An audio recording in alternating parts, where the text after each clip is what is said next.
Pray कक्षा 7 के बच्चों, शनिवार के दिन भूगोल का पहला पाठ पर्यावरण के बारे में पढ़ाया गया।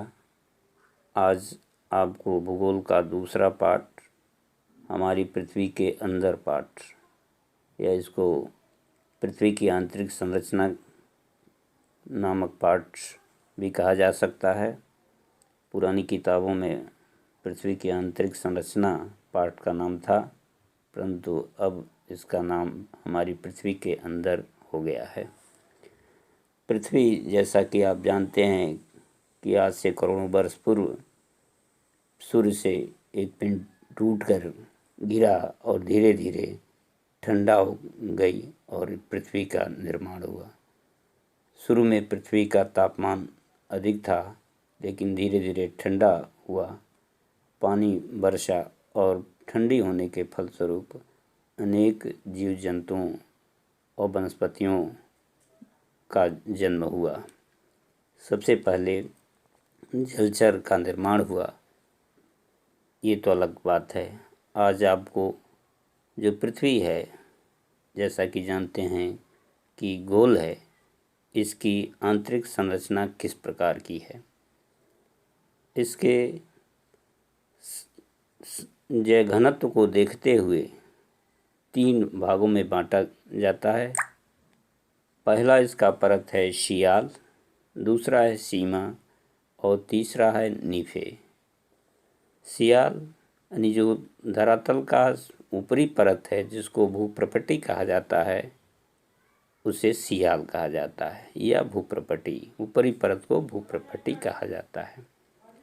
शियाल सिलिका और एल्युमिनियम से बना है। इस परत में सिलिका एल्युमिनियम की प्रधानता होती है। इसका घनत्व कम होता है। इसकी गहराई 35 किलोमीटर तथा महासागरों में मात्र 5 किलोमीटर तक है। इस परत के नीचे सीमा, जिसमें सिलिका और एल्युमिनियम की प्रधानता है, जिसको मेंटल भी कहा जाता है, इसमें सिलिका और मैग्नीशियम की प्रधानता है, जिसका घनत्व सिलिका वाली परत से शियाल वाली परत से अधिक है। इस परत के नीचे नीफे या जिसको क्रोड कहा जाता है, तीसरा परत नीफे है या क्रोड, जिसमें निकिल और फेरस की प्रधानता है। इसी में जो है गुरुत्वाकर्षण बल पैदा होती है, जिसमें फेरस की मात्रा है, और जो पृथ्वी के अंदर गुरुत्व बल होता है, इन्हीं तत्वों के कारण होती है, किसी पदार्थों को अपने तरफ आकर्षित कर लेती है। ये तो जो है उसकी संरचना के बारे, पृथ्वी की संरचना के बारे में था।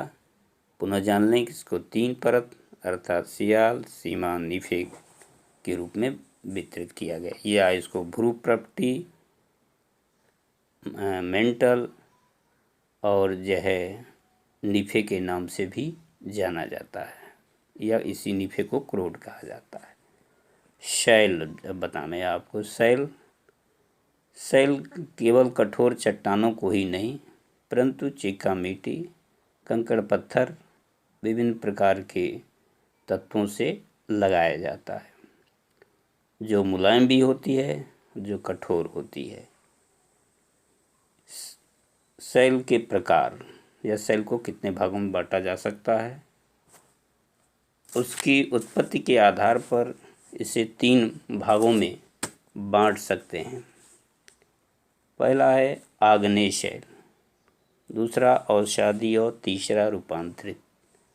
आग्नेय शैल को प्राथमिक शैल भी कहा जाता है। इसकी उत्पत्ति ज्वालामुखी विस्फोट के कारण हुआ। ज्वालामुखी विस्फोट के समय जमीन के अंदर से मैग्मा, लावा, धुआं, गैस बाहर निकलता है और उससे आग्नेय शैल बनती है। जो भाग मैग्मा, लावा, गैस, धुआं, राख बाहर निकलता है, उसे बहिर्आग्नेय शैल कहा जाता है। जो अंदर रह जाता है उसको अंतर आग्नेय शैल कहा जाता है। दूसरा इसका रूप है अवसादी शैल। अवसादी शैल ऐसे शैल जो नदियों द्वारा बहा कर लाए गए कंकड़ पत्थर एक परत बन जाती है, जिसमें ह्यूमस, जिसको जीवाश्म कहा जाता है, उसकी मात्रा अधिक होती है। अवसादी शैल का निर्माण होता है। नदियों द्वारा बहा कर लाए गए चट्टानों मिट्टी के जमा होने से अवसादी शैल बनता है। इसे परतदार शैल भी कहा जाता है। तीसरा है रूपांतरित शैल, यानी ऐसे शैल जिसका रूप परिवर्तन के फलस्वरूप हुआ है। इसे कायांतरित शैल भी कहा जाता है। शैल चक्र क्या है? जब कोई एक चट्टान अतिरिक्त ताप और दाब के कारण उसका रूप बदल जाता है तो इसे ही शैल चक्र के नाम से जाना जाता है। शैल की उपयोगिता या आवश्यकता क्या है? शैल की उपयोगिता निम्न प्रकार है। शैल चूँकि कठोर होते हैं इसलिए भवन इमारत बनाने के काम में लाया जाता है। जैसे संगमरमर से विभिन्न प्रकार के भवन निर्माण में उपयोग किया जाता है, सड़क निर्माण में उपयोग किया जाता है, अन्य वस्तुएं बनाने में शैल का उपयोग किया जाता है। प्यारे बच्चों, इस नोट्स को जो है आपको समझा दिए हैं। एक नोट्स भेज रहे हैं अपने भूगोल की कॉपी में। पाठ 2 हमारी पृथ्वी के अंदर नामक पाठ बना करके और लिख लीजिए। धन्यवाद।